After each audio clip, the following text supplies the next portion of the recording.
I'm Matt Dixon, and welcome to the Purple Patch Podcast. The mission of Purple Patch is to empower and educate every human being to reach their athletic potential. Through the lens of athletic potential, you reach your human potential. The purpose of this podcast is to help time-starved people everywhere integrate sport into life.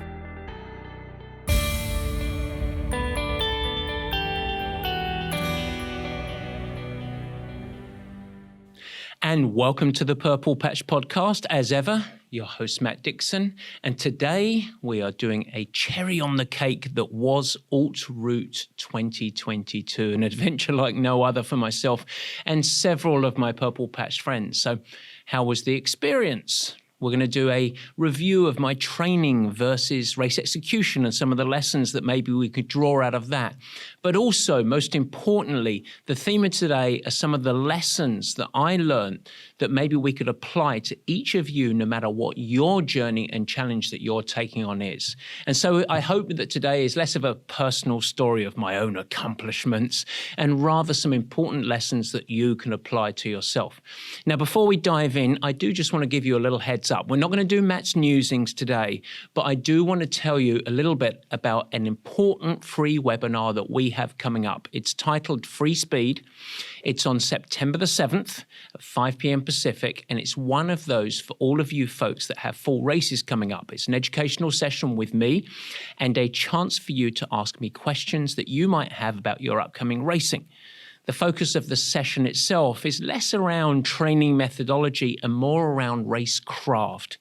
And it's really about building some accessible and practical strategies for you to go and implement ahead of your race to ensure that your trained fitness, no matter what level you've managed to get to, can actually work for you to create race performance.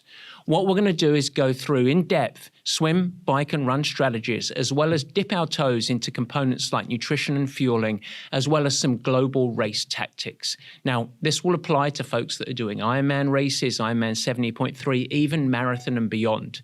The good news is it's free. The session is going to be recorded. It's going to be sent to all registrants following. So if you're unable to attend live in the session, it's okay. You can still get all of the education. The good news is you don't need to be a Purple Patch athlete to attend. You are welcome, as are all your friends. So feel free to share, but I would love you to join me. Oh, and one final point. Live attendees, if you do get to come attend live, of course, you get to ask your questions, but also you're going to be in line to win a very special package, including a consultation with one of our coaches so that you can really hone in your own individual performance. All you need to do is check out the link. We'll pop it into the show notes, and we hope to see you there. But let's get down and dirty today. Let's do it. Barry, I've missed you. It's nice to be back in the studio. Out in the field was a little bit rustic for me. You know that I really like my creature comforts. And so, without further ado, guys, we get to do the meat and potatoes.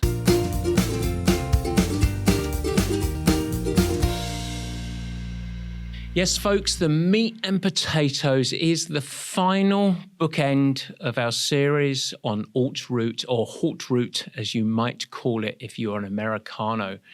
The first thing we want to go through is the experience of the day. Now, if you haven't been following along, if you didn't get to watch the videos or listen to our little daily podcast that we did, let's have a little grounding session. Let's talk about the event.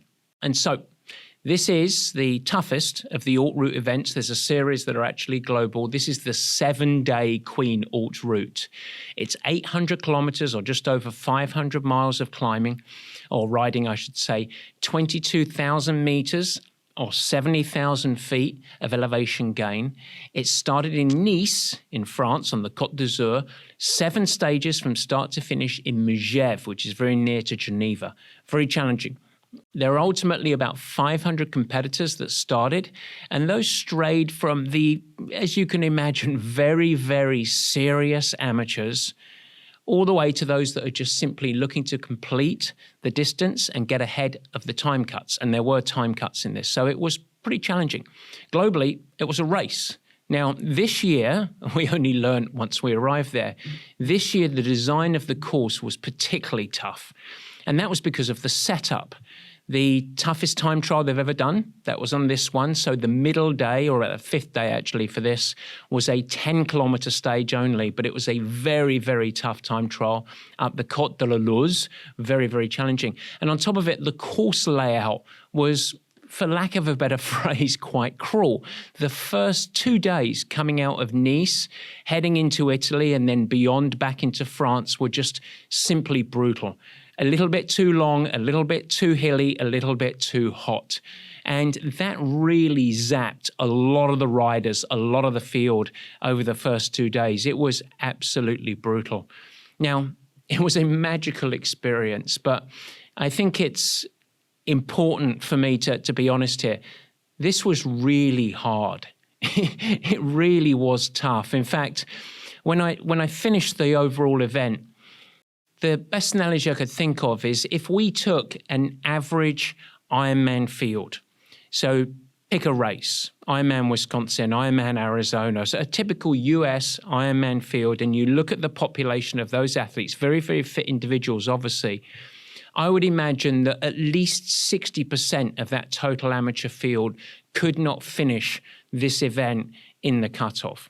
And so it's really demanding. And the truth is that it took a lot of very fit folks to their knees, really challenging. For myself individually, it turned into a little bit of a race. I had a very good week, and my goal was really survival, navigating it, hoping to manage. But I actually had a surprisingly good day on the first day, and then a second good day, and that landed me up in the top 40 competitors. And what that really did for me is each day just kept evolving. And I decided that I was going to not just look to complete, but actually compete a little bit around the people. I was never going to be up in the very top people that are just well beyond 50 pounds lighter than me, 20 years younger than me, and much, much better cyclists than me. But it really shifted from completion to competition in a really fun way. And while I didn't really care about overall results, it did add a little bit of spice. I certainly rode a little bit harder than I thought I was going to do. Now, if you followed along with this event and you found it maybe a little bit inspirational and you thought, I might like a crack of that, but it's road riding, and we know that there are dangers with road riding, traffic, busy descents, other competitors, etc. I think it's important as well for me to highlight one more thing about the experience, which I really wasn't aware of going into the race, which is around timing. And I think this was really, really smart of the organization, and it really changed the dynamics in a positive way. There was a massive danger reduction with how this event was structured, in which the valleys and the climbs, you were on the clock, so you were being timed. That was where the cutoffs and the competition and the places were all catered to. At the top of every major col or climb, there would be a feed station, but it also signified typically the end of the time section. So that became what they called neutral. And what that enabled us to do is to really refuel our bodies, enjoy the views at the top of the cols, maybe even take some of the videos that perhaps you followed along with over the course of the week, but then descend without it being a timed race section. So you could really descend at your own pace, you could enjoy the views, navigate through the towns, and that became really special. It also enabled you to really manage energy very, very well. And of course, the risk and danger was dramatically reduced. I never felt like I was in any form of risk of crashing, and that really amplified the results. Now, the last 2 days of the racing actually did have a little bit more downhill sections, and that's where I decided personally to just make a personal decision and build safety and a little bit of a life bigger picture and not really race down those. Had a little bit of a drop in the overall rankings, but hey, I really enjoyed the overall week, so who cares? So that's the event. That's the Haute Route. It's 7 days. It's very challenging, but it really is, I think, two sides. Tougher than I thought it was going to be, and way more magical than I even thought could be possible. It is a life experience. It's something that I highly recommend. And if you did enjoy following us along with that, and you were maybe inspired, you don't have to go and do the crazy 7-day. There are some wonderful 3-day events, some 5-day challenges, which I think is really the sweet spot, a wonderful duration to really get the experience, but also that 2 days less, I think, would probably make a big difference as well. So I'd really encourage the event.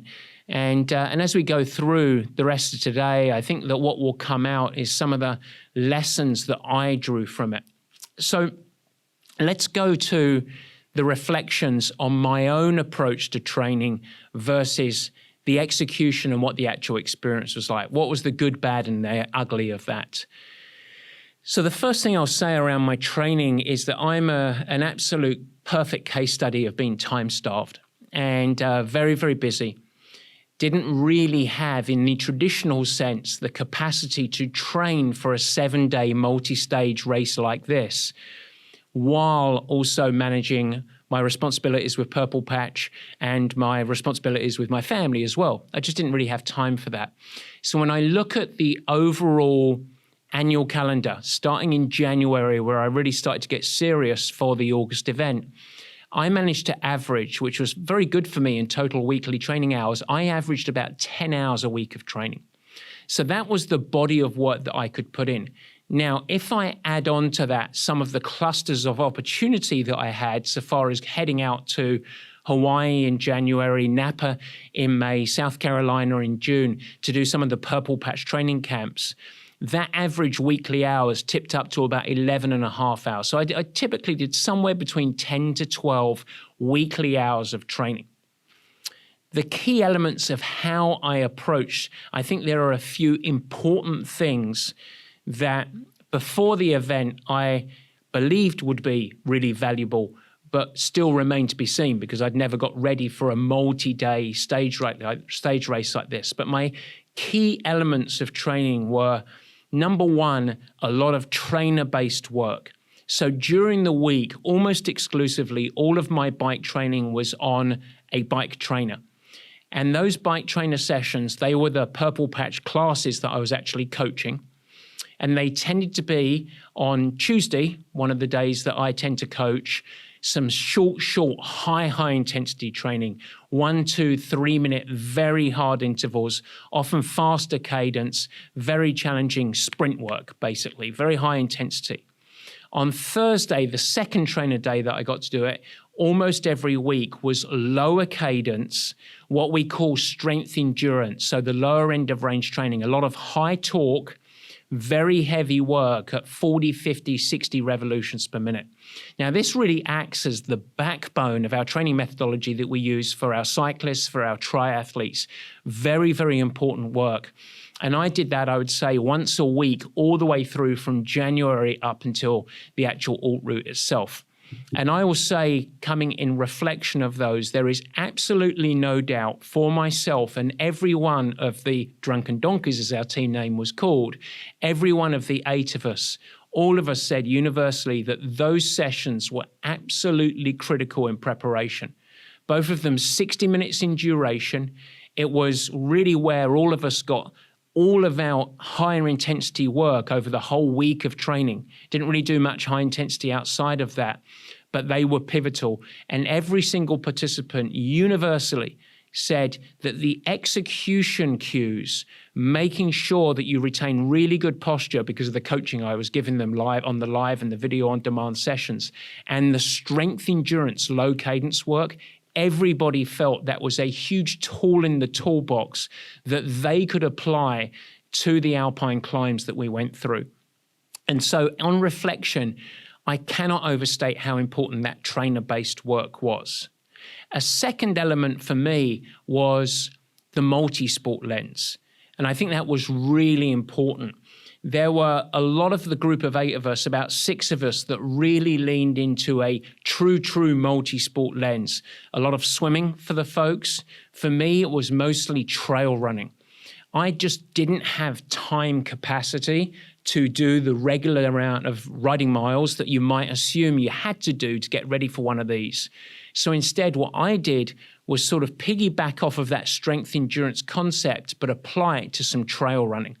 So I did a lot of soft surface, hill-based trail running, And there is no doubt, I wondered how it might transfer, but the leg strengthening and endurance and resilience that came from that, probably 3 runs a week, a couple of around 50 to 70 minutes, one a little bit longer, 90 minutes up to about 2 hours, that was absolutely pivotal on a really time-efficient way to build muscular resilience and certainly some strength.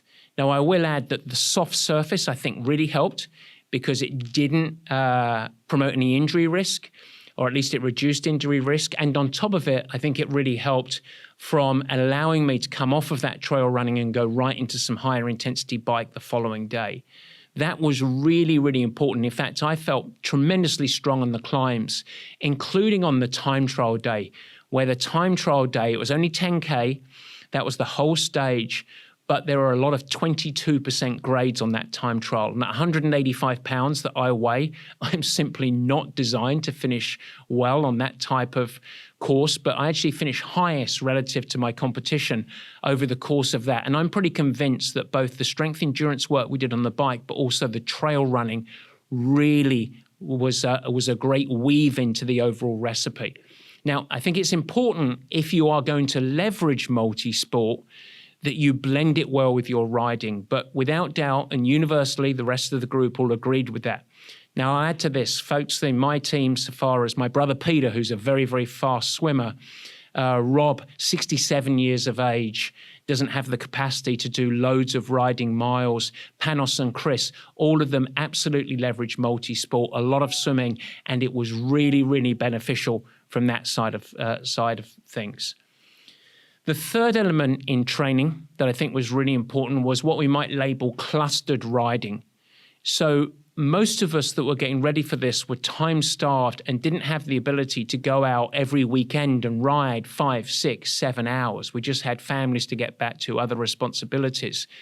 But what we did all do was a lot of what we might label clustered riding. Maybe a bike trainer workout on Friday, a moderate to moderately long ride on Saturday, and a shorter ride or trail run on Sunday. And I think that resilience development over multiple days and clustering little blocks of work together helped emotionally from the back-to-back-to-back concept of multi-day riding, but also really helped with amplified resilience, more than just simply going out from riding for 6 hours and thinking, great, I rode a century, that's done. So having the ability to go back-to-back, probably 7 or 8 times over the course of the months leading into the actual event was really important. Final component of race week that I think that we were going to label under the training side of it, but I could not have been successful without this. In fact, this was, for me personally, I would say everything, fueling and hydration. Having a really concrete plan in place was absolutely my backbone of success. And I have to give a tip of my hat to Andy Blow and the team at Precision Fuel and Hydration here. We have a code, actually, we'll put it into the show notes if you want to try Precision Fuel and Hydration. It's nothing financial for us, but I think it's such a fantastic suite of products, and I love their education. But the education and the structure that I got from Precision Fuel and Hydration, as well as Scott Tyndall from Fuel In, who are our nutrition partners, I cannot overstate how important it was. And I can break this down into a few components. My pre and post ride hydration. So ensuring that I was really hydrated before I went to bed, when I first woke up in the morning, and ensuring that I did that every single day enabled me to maintain really good hydration status and return to hydration status over the course of the multiple days. That was really important. Having a clear strategy around fueling during the race. Now, I'm not going to tell you how to do it yourself. Myself, I went very sugar heavy for the first 90 minutes every day, went to more macros, so sandwiches, bars, etc., over the meat of every ride, and then went back to sugar in the last 90 minutes to 2 hours. And I will say, over the course of the 7 stages, I didn't have any stomach issues, energy and any energy dips at all, no bonking, no irritability. I was just stable. And that was absolutely critical. The third and final component, I would say, was refueling after every stage, immediately getting carbohydrates in a lot of starchy carbohydrates, and a lot of protein. I ate much more protein over the course of the week than I thought I could ever handle. Total consumption, for you guys that are the nerds, I probably ate 75 gels over the course of the 7 stages. I had about 50 bottles of Precision. It never got old from a taste standpoint, which is pretty stunning for me, but I definitely drank more than 50 bottles of hydration during the actual race week. I think it was important. And I think that the stability of that energy just removed that as a factor. And what that enabled me to do was to stay really healthy over the course of the week and allow my fitness to actually come to fruition rather than my fitness being held back because of energy dips and components like that. So let's talk about race execution. So I assumed going into a 7-day stage race through the Alps that I was going to be really taking the approach of management. And by surprise, I ended up being a little bit further up the field, wrapped up into what I would label the more serious cyclists. Certainly, I would sort of assume sort of better cyclists than me. And of course, with my background in athletics, it doesn't take long till the inner animal comes back out. And suddenly I found myself racing. And I would say until the last day, if every day had 3 to 4 climbs that were ranging between 15 and 25 kilometers in duration, so very long mountain climb stages, I can honestly say that each one of those climbs over the first 6 days, I just rode every hill as hard as I possibly could. For you metric nerds, I was close to threshold, if not at threshold all the way. And I simply, through curiosity, just waited for the implosion. And it never came. And maybe it came on the last day a little bit. I think it was in part mental, in part physical. I was just enjoying the last day, but really stable energy. And my ability to bounce back was way better than I thought. And I think a huge part of that was that the training that I did fit in life, and it didn't compete where I wasn't burning the candle at both ends. I always stayed really systemically healthy. And I leveraged Inside Tracker to make sure that I was really keeping a platform of positive health on that. That was incredibly helpful for me. I made smart decisions around sleep. I never compromised it. So I think I arrived at the race really vibrant and healthy. We always talk about fit and fresh. I think I actually managed to succeed in doing that. And that was really beneficial for me. The challenge was the mental test. Every single day I finished, I thought, goodness me, I've just done too much damage to myself today. But the interesting thing about these is not judging yourself, not buckling mentally, and just maintaining a curious mind of what is the body going to pay me back with. And every day the body responded for myself and the rest of our team. And it was just felt fresh every day. There was a fatigue accumulation over the week, of course, but it was always ready to step up and perform.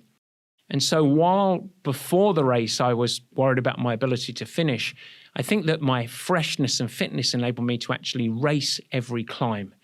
And this was in real comparison to those that I witnessed in the event that seemed to be really, really struggling with daily recovery.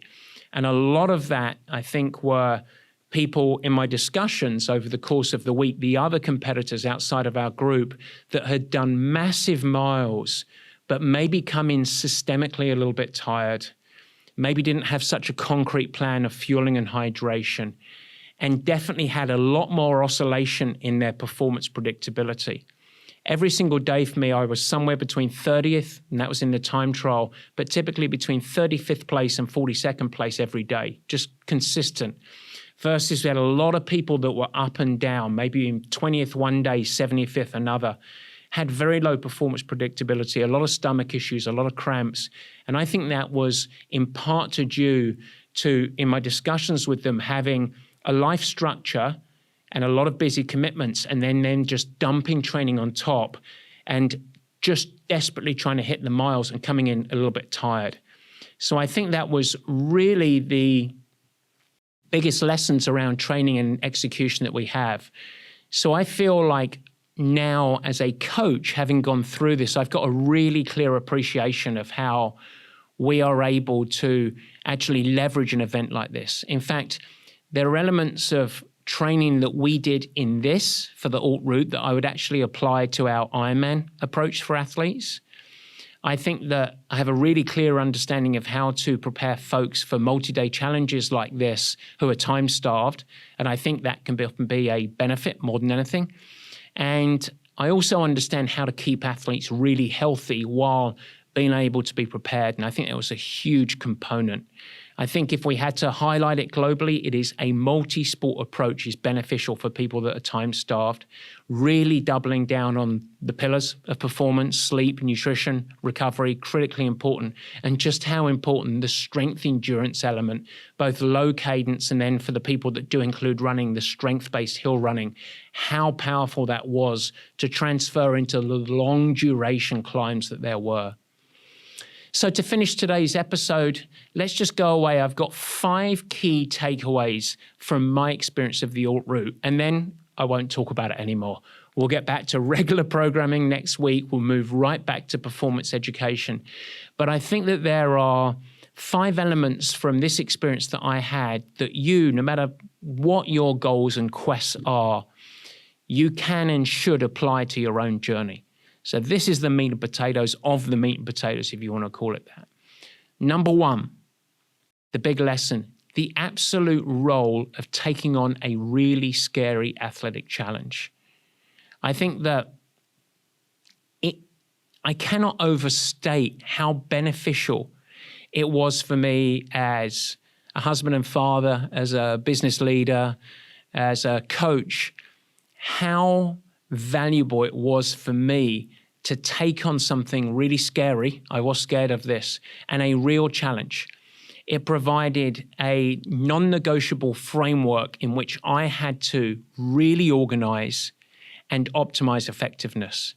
And it enabled me to filter out the stuff that is less important and get laser focused on the elements that were absolutely critical for me to nail across my training, across my purple patch work, and across my family. And that became really valuable. It became a priority exercise all the way through this year. And those are lessons that I will absolutely draw and continue on now that this is in the rearview mirror. I also gathered yet again for multiple times, and all of us that took on this challenge, huge lessons of experience going through something like this that absolutely transfer to life, work, and beyond. Adversity, management, focus, camaraderie, navigating tough situations, everything that you sort of go through over the course of this week. It's just a great parallel. The athletic journey is a great parallel to the fabric of life and work and life performance. And I think it was really, really important. And so I think that now for me, I'm in a place, and I think that anyone that takes on a challenge like this, I'm in a place where I can hold those lessons and carry it on. And I will say that it took a commitment for me to go and do this, a commitment from Kelly and Baxter, and some sacrifices of them to enable me to go and do it. But now I get to tilt my focus back. I put my sport and my athletic challenges to the side a little bit, still keeping structure, but now I'm going to shine my lighter focus on purple patch and my family and have the sport for the next months to a year as being something supplementary and supportive, but still operating in that structure. And I think that that is really, really valuable. So lesson number 1, I'll say it again, it's nothing new, but I've just got to live through it myself again. You are better served by taking on a really big personal challenge. It isn't something that distracts from life and work performance. It adds and it absolutely amplifies. If executed well, it amplifies your effectiveness across all areas. Hugely important.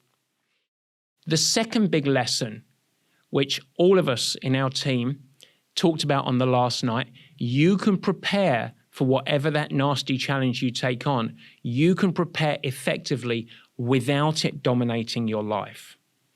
And so a big challenge can be daunting. whether it's an Ironman, Haute Route, a big ultra trail run, a marathon, a 5K, whatever it is for you that's really challenging, whatever the challenge is, the common reaction that we see is, oh, I just don't have time with everything else that I've got going on. And the second reaction is, goodness me, I'm going to do this, but it's going to really pull me away from my priorities and it's going to require half of my life to do well. It doesn't need to be like this. For me, 10 to 12 hours a week of training is a lot of training. It's more than I usually do. But I could fit it in by taking some out-of-the-box thinking.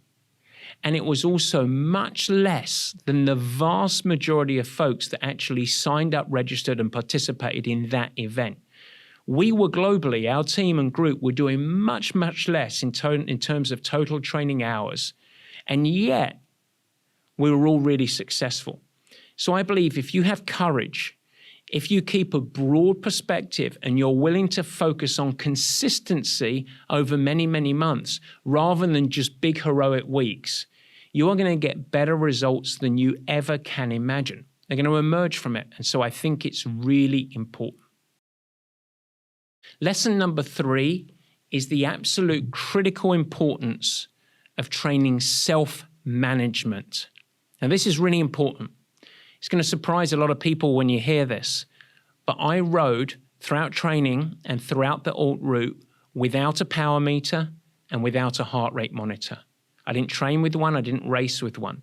Now, most of the athletes that I coach do, and I like to see data, and I encourage athletes to ride with power meters and heart rate monitors. They can be really useful tools. But for me, having no metrics at all was really liberating. And one of the things that it did do is it forced me to build a massive amount, an unbreakable amount of self-awareness, resource management, and pacing instinct.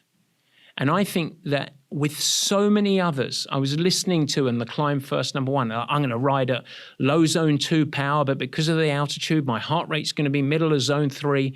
And they were trying to build a bridge out of something that was just dirty, variable, really challenging. And the truth is that over something that takes 7 stages, so much is going to change. You're going from sea level to altitude, back to sea level. You've got accumulated fatigue. You've got systemic tiredness. You've got broken sleep because your body's in so much overstress. And so many riders were anchored so deep into their data, they didn't have any inner animal instinct. And so I think that I wouldn't have changed a thing, but perhaps if I did it again, I am certainly not anti-data. I think it's really valuable. But I did notice a lot of ability of folks to not be able to self-manage and just becoming so obsessed around the data. And I think that if I did it again, I would use a power meter. I might use a heart rate monitor as well. But I would certainly put it within context of using it as a backup to the resource management, the inner instinct, the pacing management that I built up over many, many months. And so by no means am I being a Luddite here, but I will say that it was really powerful to have self-awareness. And so if you apply that to you training and racing in an Ironman or a half Ironman or a marathon, use data, use metrics, but don't be shackled by it. Because without self-awareness, an internal compass of feeling, management, always thinking ahead of how your resources are, that data is going to be absolutely useless. Lesson number 4, 2 to go, guys. Lesson number 4, a methodology and coaching matters. The challenge is huge. There is no way that you can make something like this easy. You can't train for an Ironman and make it easy. You can't train for a marathon and make it easy. You can't train for Haute Route and make it easy. It's hard. But building training programming that fits into your life, fueling and hydration strategies, and racecraft around a set of distinct strategies absolutely played a huge role for every one of the team members. And so I think that as I emerged from this Haute Route, and I come out of this event, a big part of success was about what we didn't focus on as much as what to include. And so no matter what you do to get ready for a really challenging event, knowing that there is going to be adversity, there's going to be challenges, each team member had to work through. But everyone agreed, all of our group agreed, that the framework of coaching and preparation assisted and helped in making the ability of every rider to make best decisions no matter what adversity they were going through. And so I think that whether you're just trying to win or complete, success is most close with real coaching and support. Very important. For me, myself, I was sort of building my own training program, but I had the training part dialed in. But there's no way I would have been successful as an athlete if it wasn't for Andy Blow from Precision, Scott from Fueling, some of the equipment choices and bike fit positioning that I had from Chris from IOG Bike Fitting. Those were my coaches. And I leaned into that and basically gave myself to them, was a student as much as I could, and they empowered me to implement. And so coaching can come from a lot of different sources, but I don't think any of us would have been successful without coaching. And the final big lesson for this, which I think is in many ways the most important, is having a feeling of being a part of something while you're doing it individually amplifies everything. And this last one is something to be remembered. I did this, but I was part of a team.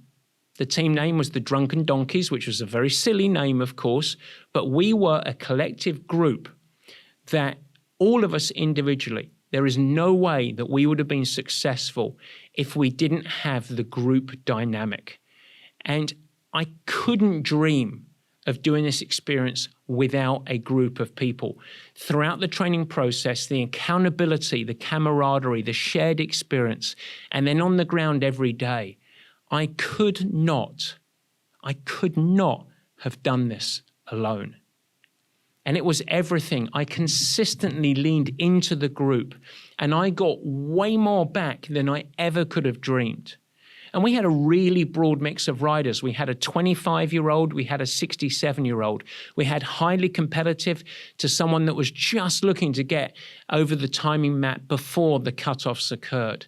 But we all supported each other. We all shared and had very similar experiences that we could lean on. And the whole journey up to the race and the race experiences and all of the lessons that we got out of it were all amplified because we felt a part of something. And so, overall, I hope that out of this experience, I hope that you've maybe gained some experience and lessons from our experiences and what we went through. But I hope that you can go from here and find your version of your Haute Route. It might be a 5K. It might be an Ironman. It might be a hiking trip across Ireland. Whatever it is, I encourage you to take on a challenge. I encourage you to get coached, become a part of a group, whether it's online, whether it's remote like ours was, or whether it's a small group in your small town that you live in, wherever you are, but share the experience. It is going to amplify your health, your life, and your performance across your work, family, and your friends. You will become a better human being because of it. And so with that, I get to finally, for this year, put the Haute Route to bed. So I really appreciate you guys following along. We got so much support, so many comments. We really appreciate it. Now I'm going to get to go to bed. And we will be back with regular programming next week. I'll be right back on with the Purple Patch podcast. I'll see you next time. Guys, thanks so much for joining and thank you for listening. I hope that you enjoyed the new format. You can never miss an episode by simply subscribing. Head to the Purple Patch channel of YouTube and you will find it there and you could subscribe. Of course, I'd like to ask you, if you will subscribe, also share it with your friends. And it's really helpful if you leave a nice positive review in the comments. Now, any questions that you have, let me know. Feel free to add a comment and I will try my best to respond and support you on your performance journey. And in fact, as we commence this video podcast experience, if you have any feedback at all, as mentioned earlier in the show, we would love your help in helping us to improve. Simply email us at info@purplepatchfitness.com or leave it in the comments of the show at the Purple Patch page and we will get you dialed in. We'd love constructive feedback. We are in a growth mindset, as we like to call it. And so feel free to share with your friends. But as I said, let's build this together. Let's make it something special. It's really fun. We're really trying hard to make it a special experience, and we want to welcome you into the Purple Patch community. With that, I hope you have a great week. Stay healthy, have fun, keep smiling, doing whatever you do. Take care.